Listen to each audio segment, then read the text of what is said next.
What if I told you that what you're calling depression might actually be the first step to your spiritual awakening? But it might also not be. The real danger is confusing one for the other can keep you stuck in pain when you were meant to transform. There's a specific kind of darkness that creeps in, one that doesn't always look like the familiar depression. It's that numbness and deep questioning of, what's the point? You start feeling like a stranger in your own life. Everything that used to excite you now just feels empty. You can still go through the motions, smile at people, do your job, but inside it feels like something has died. This isn't just sadness, it's existential. And here's where it gets really confusing. Some call this depression. Others, especially in spiritual communities, call it an awakening. But which is it really? And more importantly, how do you know what you're going through right now? That's exactly what we're uncovering in this video, through the lens of one of the deepest minds in psychology, Carl Jung.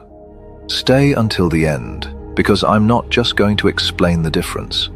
I'm going to show you how what feels like depression could be the beginning of your rebirth, or a trap that keeps you spiraling deeper. Carl Jung described depression not as a disease, but as a message. He said that when you're depressed, it's because your libido, your life energy, has collapsed inward. It's like your soul pulled the plug on the external world. Things you used to love no longer give you joy. Conversations feel meaningless. The future seems blank. You're not just tired, you're spiritually empty. But here's the key. This collapse isn't random. Jung believed it happens when something in your unconscious is crying out for attention. Something your conscious mind has been avoiding, suppressing, or denying for far too long. Depression, in Jung's words, is the psyche saying, I can't keep pretending anymore. Let's get real. A spiritual awakening doesn't start with light and love. It starts with loss of meaning, identity, and control. It looks exactly like depression on the surface. But here's the hidden difference. While depression says, nothing matters, I am empty, spiritual awakening whispers, what used to matter no longer does, and something new is trying to be born. But that new thing, you don't know what it is yet. You're in the in-between, the dark hallway between who you were and who you're becoming. And if you don't understand this process, it can feel like you're simply breaking down. But sometimes, a breakdown is actually a breakthrough, wearing a disguise. Here's what no one tells you, and this part's important. If you mistake depression for awakening too soon, you might bypass the work. You might tell yourself, this is just part of my spiritual path, while avoiding the hard questions your soul is begging you to ask.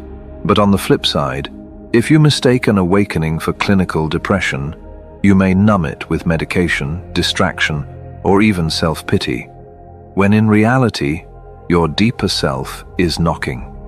And this is why people get stuck for years, because they never learned how to listen to the language of their own soul.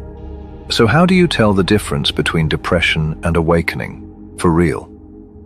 What signs did Jung believe prove you're not just spiraling, but transforming? Let's go deeper into Jung's concept of individuation and how to turn darkness into destiny. Carl Jung believed that every human being is born with a deep blueprint for who they truly are. He called this the self, not the ego, not your job title, not your Instagram persona, but the real you, the timeless, instinctive, deeply connected core of your being. When we live too long out of alignment with this deeper self, life starts to feel off. We chase success, but feel empty. We follow every rule but feel restless. We smile in public but feel invisible to ourselves. And then, something collapses. That collapse is not failure. It's a call from the self. And here's what Jung saw. If you answer that call, you begin the process of individuation, the journey of becoming whole. Transformation isn't pretty. It's not some Instagram-worthy glow-up. It's more like an emotional demolition site, and the signs you're awakening are rarely what you'd expect. You feel lost because your false self is fading. You feel empty because you're being emptied of what no longer serves you. You feel disconnected because the old connections were built on a version of you that wasn't fully real. But in the middle of that mess, something sacred is happening. Your unconscious, the part of you that's been ignored for years, is starting to speak. Through dreams, unexpected emotions, strange synchronicities, and deep questions that won't leave you alone. You're not spiraling, you're shedding. This is where Jung draws the boldest line between depression and awakening. Depression says, I am nothing. Awakening says, I no longer am who I thought I was. The difference is meaning. In true depression, there's no pulse of direction. The pain just loops. You feel like you're drowning and nothing is coming to save you. In awakening, the pain still hurts deeply, but something in you whispers, this isn't the end. Something else is coming. There's a faint signal under the noise, a sense that your soul is remodeling itself from the inside out, and that meaning, no matter how faint, is your compass. Here's something radical Jung believed. Depression isn't always a malfunction. Sometimes it's a message. It's your inner world saying, you've ignored me long enough. And the mistake most people make is that they try to silence that message with distractions, with busyness, with quick fix therapy that never goes deep enough. But Jung's entire approach was this: don't fight the darkness, dialogue with it. Depression can become your greatest teacher if you learn to listen. So how do you actually do that? How do you go from being trapped in a loop of despair to recognizing the deeper process of awakening that might be unfolding inside you? Let's break it down. Number 1, listening to the language of the unconscious. Jung believed the unconscious doesn't speak in plain words. It speaks in symbols, dreams, and emotions. That's why, when you're depressed, you don't just feel sad. You might have strange dreams, heavy moods, bursts of anger, or an unshakable sense of emptiness. Instead of suppressing these signals, Jung encouraged people to ask, what is this emotion trying to tell me? What image or memory keeps returning to me? What part of myself have I been rejecting or denying? This is the beginning of shadow work, meeting the parts of yourself you've buried. Depression without awareness keeps you stuck, but depression with awareness becomes a doorway. Number 2, dream work, the psyche's hidden map. Jung saw dreams as nightly messages from the unconscious.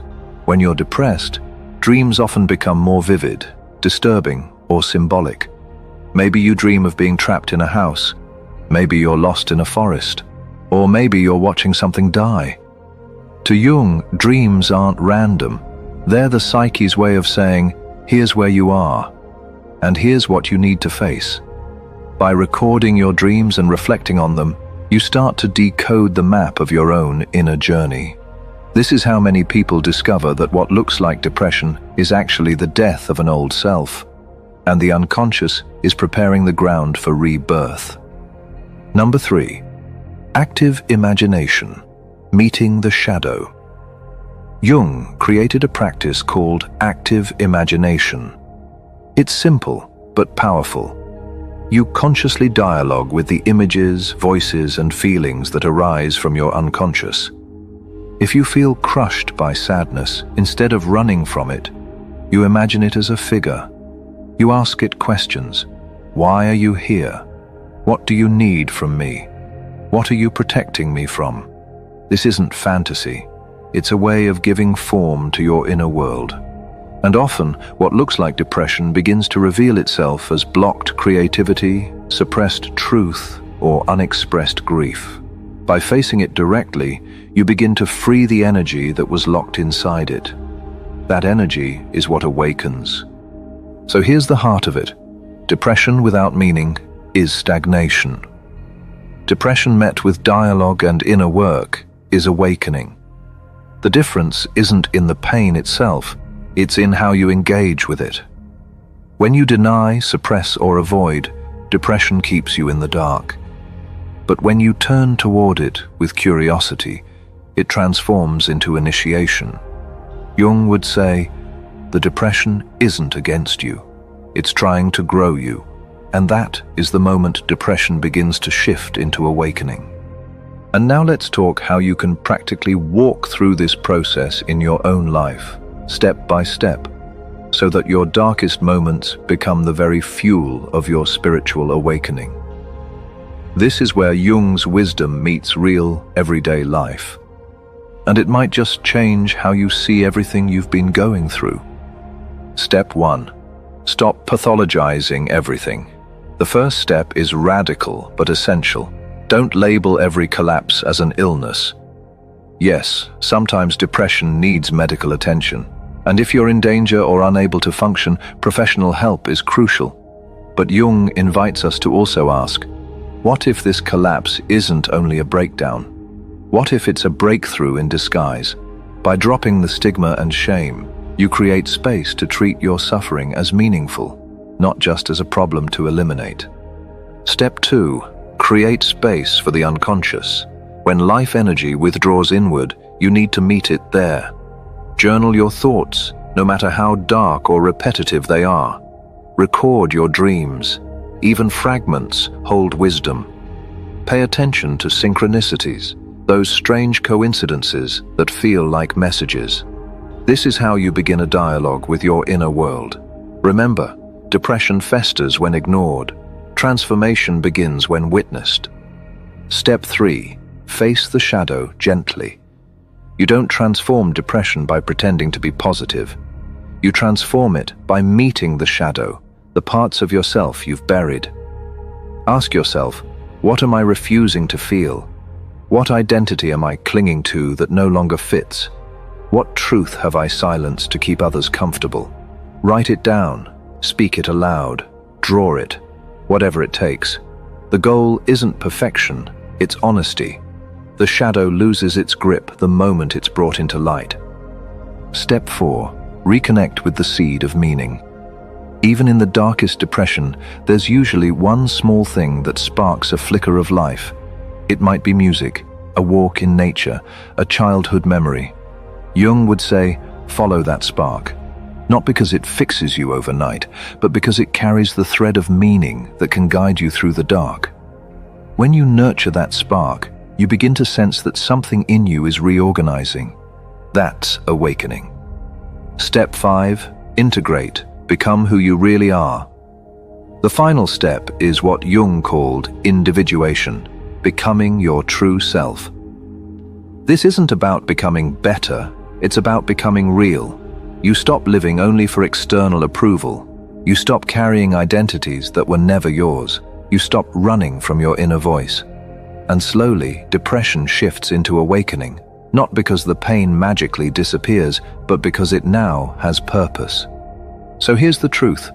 Both depression and awakening begin with collapse. But one ends in stagnation. The other ends in rebirth. And the bridge between them is your willingness to face the darkness, listen to it, and let it shape you into who you were always meant to be. This isn't easy work, but it is sacred work. And if you're watching this, maybe you're already in it. So let me ask you this. Have you ever felt stuck in that space where you couldn't tell if it was depression or the beginning of something deeper, maybe even an awakening? Share your experience in the comments, because your story might be exactly what someone else needs to hear right now. And if you're into exploring psychology, spirituality, and the hidden layers of the mind, make sure you hit subscribe to Fractal Wisdom. We've got more videos coming that will help you navigate the darkest nights and discover the meaning inside them.